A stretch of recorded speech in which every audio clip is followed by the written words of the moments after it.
Thanks for taking time out of your busy schedule to join us in the trenches with Dave Lapham, brought to you by First Star Logistics. As always, coming to you from the studio that they provide for us, that is home.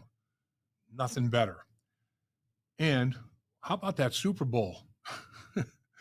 I mean, some names that come, words, I should say, that come to mind for me: stunning, surprising, shocking. I didn't see it coming.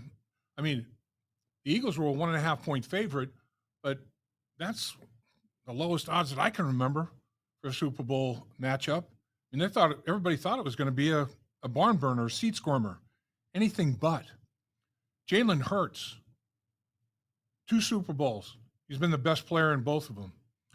I mean, he outperformed Patrick Mahomes a couple of years ago, but did not win the Super Bowl, so did not get MVP. But he had an MVP performance, and he did get MVP in this Super Bowl with the Eagles' victory. And you look at Jalen Hurts, 17 for 22. Incredible. There's 5 incompletions, 221 yards, 2 touchdowns, and an interception. He ran the ball effectively as well. Had over 70 yards rushing, 72 yards rushing on 11 carries, another touchdown. 3 touchdowns, 1 turnover.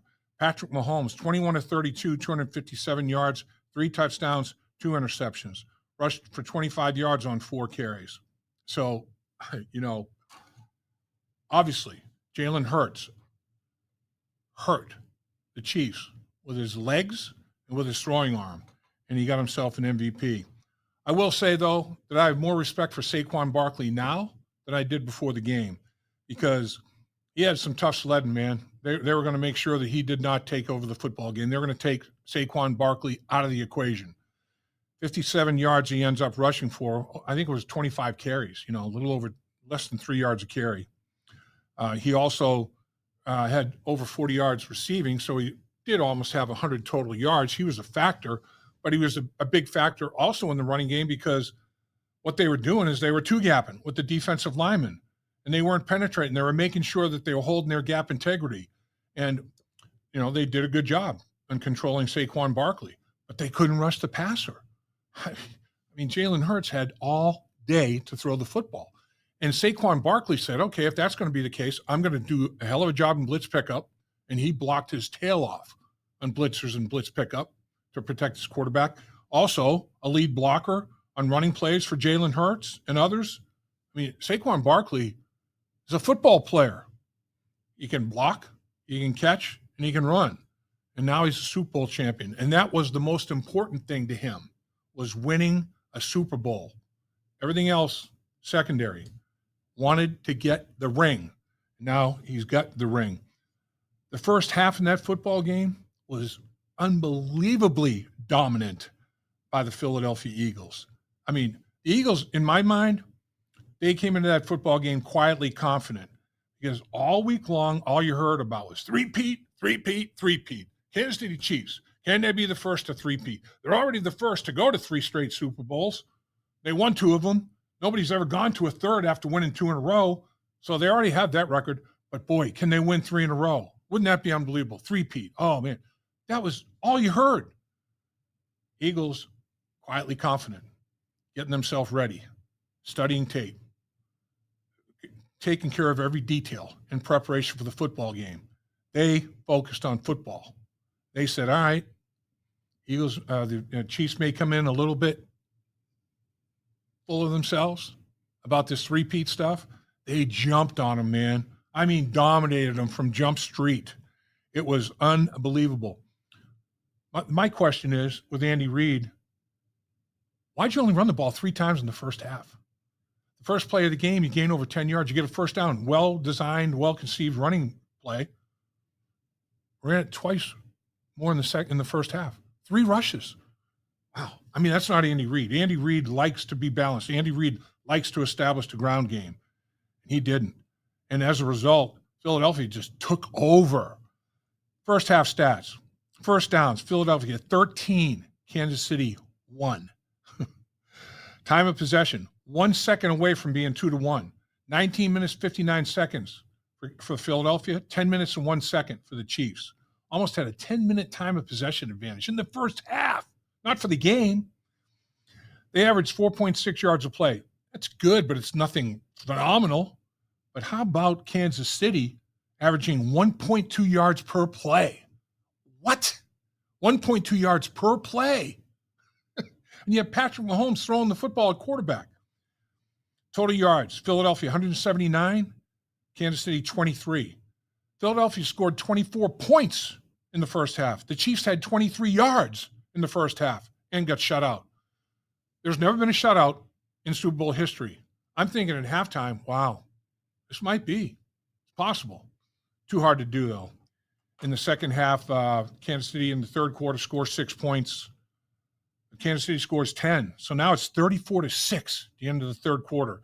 And then, garbage time, whatever. Kansas City scores a couple of touchdowns, 16 points in the fourth quarter, and Philadelphia scores 6, 40-22. But that score is not indicative of how dominant, I think, the performance was for the Philadelphia Eagles. Kelsey, no catches in the first half. It's the first time in his career, his postseason career, that he's been shut out. No catches. I think he had 3 targets, but no catches. Patrick Mahomes, first game in the regular season and the postseason where he threw multiple interceptions and was sacked at least 3 times in the first half. This is the first game that's happened where he's thrown multiple interceptions and sacked 3 times or more in the first half of any playoff game. He's been shut out 3 times in the first half in his career now. Lowest total yards in the first half for the Chiefs with Patrick Mahomes playing quarterback for this storied franchise. I mean, unbelievable. Saquon Barkley, though, he only needed 30 yards to break Davis's rushing yardage record in the regular season and postseason, and he did get 57, so he did get that record. And I'm glad that Saquon Barkley got that record. But man, what an unbelievable performance that the Philadelphia Eagles had. Kellen Moore, the offensive coordinator for the Philadelphia Eagles, he's going to go to the Saints. I'm probably be announced sometime today. This is the day after the Super Bowl. I'm talking to you, and he's got the Saints job, obviously. So he'll go to the Saints head coaching position with his final game as offensive coordinator for the Philadelphia Eagles, a 40-burger. They score 40 points and handle business in the Super Bowl. How about defensively?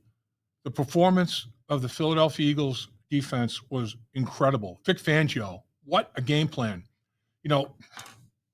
He rushed 4 and dropped 7 into coverage the entire day. Now, rushing 4, he didn't rush any more than 4 at any time, so technically he never blitzed because he never had more than 4 rushers. But the 4 rushers were different. He had some simulated pressures. He'd drop a defensive lineman out and rush a linebacker, rush a slot corner, rush a safety. He did a little bit of that. He made the Kansas City Chiefs think a little bit in terms of protections, who they were picking up, how they were picking them up. But it didn't matter who he was rushing. Man, 6 quarterback sacks, 1 short of a Super Bowl record. The Eagles have 6 and 2.5 off the edge. I mean, there was some dominance going on there. You got Tooney playing left tackle for the Chiefs. He's an all-pro left guard, but not a left tackle. And you got a deal where Sweat just dominated him. 2.5 sack game for Sweat. But never rushed more than 4, but he did have 4 rushers, and they were different rushers, false pressures and all that, like I talked about. But they always had 7 into coverage, and what he would do, what Fangio was doing, was giving Mahomes different looks, pre-snap, post-snap. And I've never seen the look on Patrick Mahomes' face that I saw in that football game. And some of it, I think, was uncertainty about what he was looking at. But the other part of it was, man, he just got pressured. He was pressured 38.2% of the snaps. Are you kidding? Without bringing more than 4? Almost 2 out of every 5 opportunities to throw the football, he's pressured right away. That's unbelievable. That's dominance right there. The uncertainty was very obvious.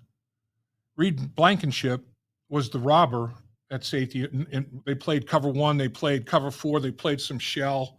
They obviously had a good pressure performance during the course of the football game. But in my mind, a guy that had a hell of a game, Saquon Barkley, it was his birthday in the Super Bowl 59. It was also Cooper DeJean's 22nd birthday. And Cooper DeJean had himself a day. He was the shadow on Kelsey. Cooper DeJean was everywhere Kelsey goes. Cooper DeJean's going. He had the pick six. I mean, that pick six, that basically said, Philadelphia, it's your football game. That was a blow right there. That was a knockout punch.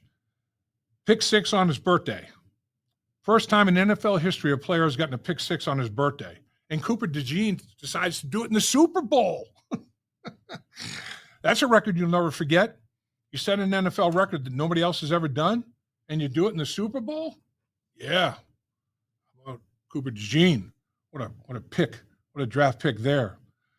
So much to talk about in that football game. Bottom line is penalties killed the Kansas City Chiefs. Turnovers, they went -2. They turned it over 3 times. Philadelphia turned it over once. But the game, what's the name of this podcast? In the trenches. The game was won and lost in the trenches. The Philadelphia Eagles offensive line is enormous, athletic, can move. They dominated the line of scrimmage. And on the other way around as well. The Philadelphia Eagles defense just took care of business, man. I mean, the Kansas City Chiefs could get nothing going. Patrick Mahomes was a shell of himself. And it's all due to, I don't care who you have at the quarterback position. If you give him no time to look, survey the football field, go through his progressions, make reads, doesn't matter. This game was won and lost in the trenches. And I appreciate you guys listening to us in the trenches. That's our Super Bowl recap. Brought to you by In the Trenches with Dave Lapham and First Star Logistics. Have the best day you ever had.